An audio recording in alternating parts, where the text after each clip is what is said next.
like, subscribe and share the video. ಅಹಂಕಾರಕ್ಕೆ ತಕ್ಕ ಶಿಕ್ಷೆ. ಒಂದು ಊರಿನಲ್ಲಿ ಒಬ್ಬ ರೈತ ಇದ್ದನು. ಅವನು ಬಹಳ ಬಡವನಾಗಿದ್ದ. ತನ್ನ ದಾರಿದ್ರ್ಯದಿಂದ ಬೇಸತ್ತ ಅವನು ತನ್ನ ಊರನ್ನು ಬಿಟ್ಟು ಹೊರಟ. ದೂರದ ಒಂದು ಕಾಡನ್ನು ಸೇರಿದ. ಆಗ ಸೂರ್ಯ ಮುಳುಗಿ ಕತ್ತಲು ಕವಿದಿತ್ತು. ಅಲ್ಲಿ ಒಂದು ಒಂಟೆ ಹೆರಿಗೆ ನೋವು ಅನುಭವಿಸುತ್ತಿತ್ತು. ಸ್ವಲ್ಪ ಹೊತ್ತಿನ ಮೇಲೆ ಅದು ಒಂದು ಮರಿ ಹಾಕಿತು. ಆ ರೈತ ಒಂಟೆಯನ್ನು ಅದರ ಮರಿಯನ್ನು ತನ್ನ ಮನೆಗೆ ತಂದು ಕಟ್ಟಿದ. ರೈತ ಪ್ರತಿದಿನ ಹರಿತವಾದ ಕೊಡಲಿಯಿಂದ ಮರಗಳ ಚಿಗುರೆಲೆಗಳನ್ನು ಕಡಿದು ಗುಡ್ಡೆ ಮಾಡಿ ಹೊತ್ತು ತಂದು ಒಂಟೆ ಮುಂದೆ ಸುರಿಯುತ್ತಿದ್ದ. ಆ ಸೊಪ್ಪನ್ನು ತಿಂದು ಒಂಟೆಯೂ ಅದರ ಮರಿಯೂ ದಿನದಿನಕ್ಕೆ ಬಲಿಷ್ಠವಾಗುತ್ತಾ ದಪ್ಪಗಾದವು. ರೈತ ಒಂಟೆಯ ಹಾಲನ್ನು ಕರೆಯುತ್ತಿದ್ದ. ಅದರಿಂದ ತನ್ನ ಕುಟುಂಬವನ್ನು ಪೋಷಿಸುತ್ತಿದ್ದ.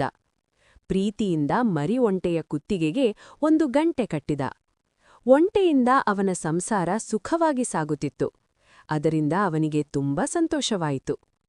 ಒಂದು ದಿನ ತನ್ನ ಹೆಂಡತಿಗೆ, ಲೇ, ಈ ಬದುಕು ಚೆನ್ನಾಗಿದೆ. ಒಬ್ಬ ಧನಿಕನಿಂದ ಹಣ ತೆಗೆದುಕೊಂಡು ದೂರದೂರಿಗೆ ಹೋಗಿ ಅಲ್ಲಿಂದ ಇನ್ನೊಂದು ಒಂಟೆಯನ್ನು ತರುತ್ತೇನೆ. ಅಲ್ಲಿಯವರೆಗೆ ಇದನ್ನು ಚೆನ್ನಾಗಿ ನೋಡಿಕೋ ಎಂದ. ಅದೇ ಪ್ರಕಾರ ಕೆಲವು ದಿನಗಳಾದ ಮೇಲೆ ಅವನು ಮತ್ತೊಂದು ಒಂಟೆ ತಂದ. ಕಾಲಕ್ರಮೇಣ ಅದರ ಮರಿಗಳು ಹೆಚ್ಚಿದವು. ಹಾಲು ಬೇಕಾದ ಹಾಗೆ ಸಿಗುತ್ತಿತ್ತು. ಒಂಟೆಯ ಮರಿಗಳು ಗ್ರಾಮದಲ್ಲಿ ಮಂಚಿನಲ್ಲಿ ತೋಪಿಗೆ ಹೋಗಿ ಯಥೇಚ್ಛವಾಗಿ ಸೊಪ್ಪು ತಿನ್ನುತ್ತಿದ್ದವು. ಸಮೀಪದ ಹೊಲಗಳಲ್ಲಿ ನೀರು ಕುಡಿಯುತ್ತಿದ್ದವು. ಸಂಜೆ ವೇಳೆ ಮನೆಗೆ ಬರುತ್ತಿದ್ದವು.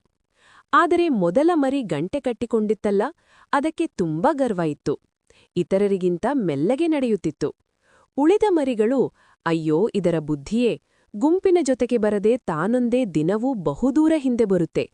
ಅದರ ಗಂಟೆಯ ಶಬ್ದ ಬೇರೆ. ಒಂಟೆಯಾಗಿಯವಾಗ ಯಾವುದಾದರೂ ದುಷ್ಟಪ್ರಾಣಿಯ ಕಣ್ಣಿಗೆ ಬಿದ್ದರೆ ಆಯ್ತಲ್ಲ ಇದರ ಗತಿ ಎಂದುಕೊಳ್ಳುತ್ತಿದ್ದವು.